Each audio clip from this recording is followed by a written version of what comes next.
Imagine waking up heart pounding from the same terrifying dream, night after night after night.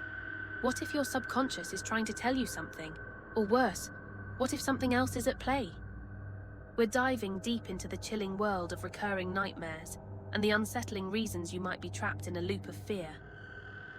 Have you ever jolted awake, your body drenched in sweat, your heartbeat echoing in your ears, from a dream you've lived through again and again? Not once, not twice, but so many times that it feels like your mind is replaying a punishment it refuses to end.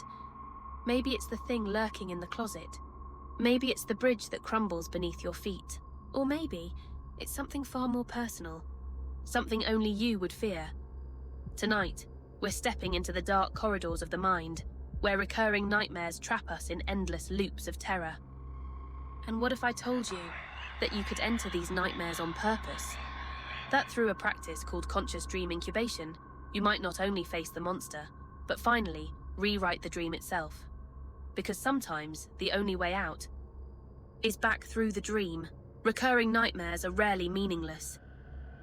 They're often the mind's way of forcing us to look at something we refuse to confront when we're awake. Our subconscious stores fragments of fear, trauma, and stress, and when those pieces don't fit together, the brain turns them into repeating visions. Each nightmare becomes a message written in symbols, a familiar hallway, a faceless figure, an endless fall. Psychologists believe unresolved experiences, daily anxieties, and even chronic stress can anchor themselves to a single recurring dream. It's not the dream itself that haunts us, it's what the dream represents. By learning to recognize patterns and emotional cues, we can begin to identify what the mind is truly trying to communicate. Some researchers now explore the idea of conscious dream incubation and intentionally shaping the content of our dreams to access these hidden layers. By facing the fear directly, we may uncover the trigger and for the first time, start to break free from the loop. For centuries, people have believed that dreams are private, a reflection of the mind, untouched by the outside world. But what if that isn't entirely true? What if, even when we attempt to control our dreams through conscious incubation, there are external forces shaping what we see? Across cultures, there are accounts of shared dreams, two or more people describing the same imagery or events without prior discussion. Others claim to experience premonitions in their sleep, visions of things that later happen in waking life. And then, there are those who insist their nightmares aren't just psychological, but haunted, as if something unseen follows them into their most vulnerable state. Some researchers have suggested electromagnetic interference, sleep paralysis hallucinations, or mirror neuron synchronization as possible explanations. Yet the evidence remains thin and the stories persist.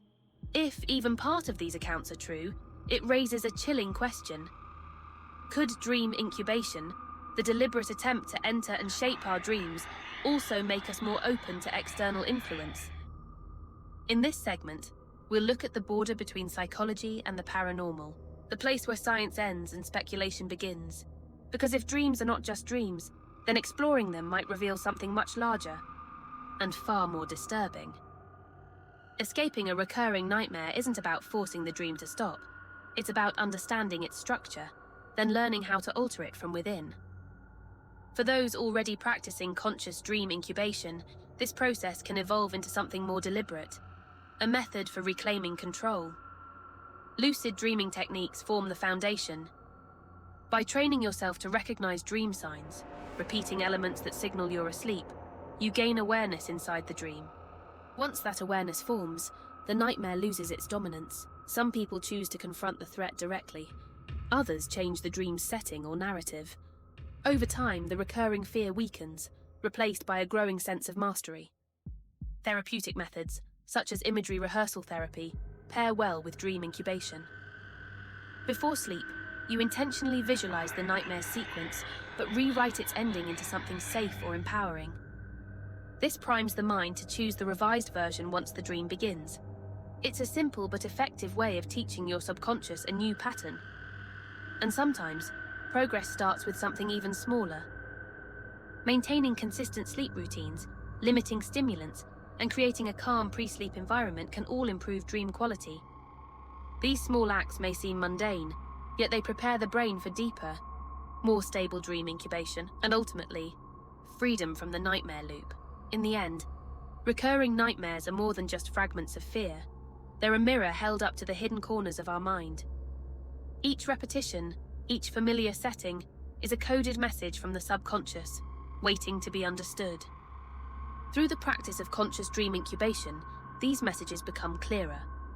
The nightmare transforms from an uncontrollable terror into a landscape you can observe, explore, and eventually reshape. Whether the source of these dreams is purely psychological or something that reaches beyond our current understanding, one thing remains certain: facing them intentionally is the only way to break their hold. By learning to engage with your dreams, not as a victim but as a participant, you open a door to self-awareness that few dare to enter. So, what about you? What dream keeps returning to you in the dark? Have you ever tried to confront it through conscious incubation, to face what your mind, or perhaps something beyond it, wants you to see? Share your story in the comments below, and together, we'll continue to explore the strange, shadowed frontier between sleep and the unknown. Maybe nightmares aren't only reflections of the mind. Maybe they're doors, and some of us have already walked through them without realizing it. Those who've experimented with conscious dream incubation often describe a moment they can't explain, a feeling of being watched from inside the dream. So if you try it, if you attempt to face what haunts you, be careful, because the thing you meet might not just be a part of you. It might be something that's been waiting for you to fall asleep,